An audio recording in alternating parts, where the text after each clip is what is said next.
Hello members, this is Aman from Apno stocks. We hope that you are doing well.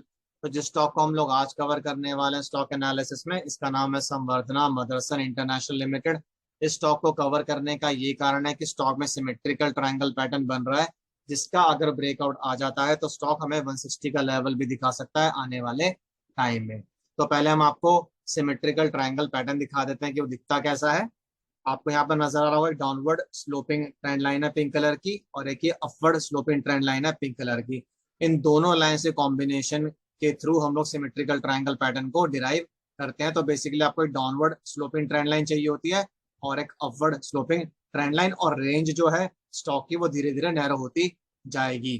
तो अगर इस pattern का breakout आ जाता है तो जो मैक्सिमम टारगेट इस स्टॉक में निकल कर आ रहा है वो है 160 रुपीज का। अब ये टारगेट कैसे निकाला गया उसको स्टडी कर लेते हैं। उसके लिए आपको दो वैल्यूज को आइडेंटिफाई करना पड़ेगा। पहली वैल्यू होगी ब्रेकआउट प्राइस और दूसरी वैल्यू होगी width of the symmetrical triangle. क्योंकि ब्रेकआउट अभी आया नहीं है तो हमने ये एज्यूम किया है कि ब्रेकआउट 132 रुपीज की प्राइस पर आता है, तो इस स्टॉक में जो टारगेट निकल कर आएगा वो होगा 160 रुपीज का। कैसे? हमने ब्रेकआउट प्राइस को 132 लिया है और विड्थ ऑफ सिमेट्रिकल ट्रायंगल जो है वो है 28 रुपीज की, कांस्टेंट रहेगी। इससे ब्रेकआउट का कोई रिलेशन नहीं है। तो जब आप इन दोनों वैल्यूज को सम अप कर देंगे, breakout price plus width of symmetrical triangle, तो आपको मैक्सिमम टारगेट मिल जाएगा 160 रुपीज का। अब मान लीजिए ब्रेकआउट 131 रुपीज पर आता है तो मैक्सिमम टारगेट 159 का हो जाएगा इस स्टॉक में। इसलिए ब्रेकआउट प्राइस आपके लिए क्रिटिकल रहेगी। जब भी इस डाउनवर्ड स्लोपिंग ट्रेंड लाइन का ब्रेकआउट आएगा तब आपको उस ब्रेकआउट प्राइस में 28 रुपीज को ऐड कर देना और आपको टारगेट मिल जाएगा स्टॉक में। हम लोगों ने 160 यहाँ पर क्यों लिया हुआ है? क्योंकि ब्रेकआउट अगर आएगा तो नीचे ही आएगा 132 से, उससे ऊपर नहीं आ सकता। तो ये तो हो गई ब्रेकआउट की बात। अब देख लेते हैं कि अगर स्टॉक इस लाइन को तोड़ देता है और इसके ऊपर होल्ड करना शुरू कर देता है तो बीच बीच में कौन कौन से टारगेट्स और आएंगे इस स्टॉक में। तो जो पहला टारगेट इस स्टॉक में निकल कर आ रहा है ऊपर की तरफ वो होगा 135 रुपीज का। अगर स्टॉक 135 के लेवल को होल्ड कर लेता है, सस्टेन कर लेता है, next target would be around 137.50। अगर ये लेवल सस्टेन हो जाता है, नेक्स्ट टारगेट वुड बी 139.50। अगर 139.50 भी स्टॉक होल्ड कर लेता है, सस्टेन कर लेता है, next target would be in the range of 142 to 144 rupees. ये रेंज निकल कर आ रही है बेसिकली यहाँ पर। और अगर स्टॉक एक बार 144 के लेवल को भी तोड़ देता है, उसको होल्ड कर लेता है, next target would be 151 and finally the maximum target is coming around to be 160। इसमें 2-3 रुपए नीचे वैल्यू हो सकती है। तो जो ये 5 टारगेट्स हमने आपको ऊपर की तरफ बताए हैं, ये रेजिस्टेंस का भी काम करेंगे। किसी भी लेवल को टच करके स्टॉक वापस नीचे आ सकता है। फॉर एग्जांपल मान लीजिए कि स्टॉक 137.50 को टच करता है, वापस नीचे आता है, तो आइडियली इसको 135 पर सपोर्ट मिलना चाहिए।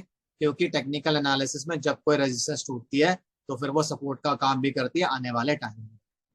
तो ये तो हो गई ऊपर की बात। अब मान लेते हैं कि स्टॉक ब्रेकआउट नहीं दे पाता और वापस यहाँ से नीचे आना शुरू कर देता है, तो उस केस में क्या क्या सपोर्ट लेवल्स निकल कर आ रहे हैं। तो जो पहला सपोर्ट लेवल स्टॉक में निकल कर आ रहा है वो है 127 रुपीज का। अगर स्टॉक 127 के लेवल को तोड़ देता है, उसके नीचे क्लोज करना शुरू कर देता है, नेक्स्ट टारगेट वुड बी 125।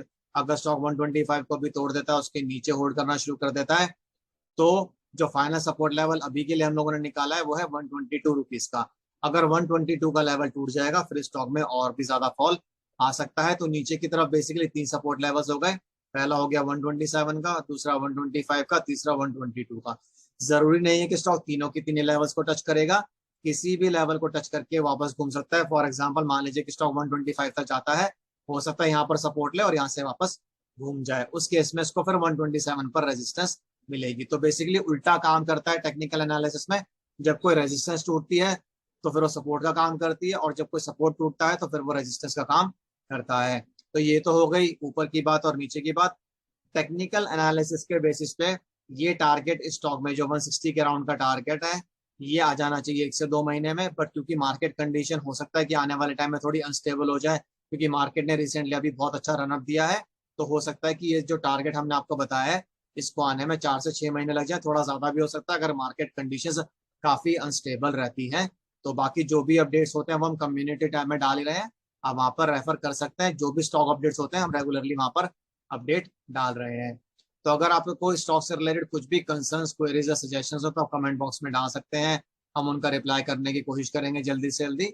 और इसी के साथ मैं इस वीडियो को एंड करूंगा। This is Aman signing off. Bye bye, take care.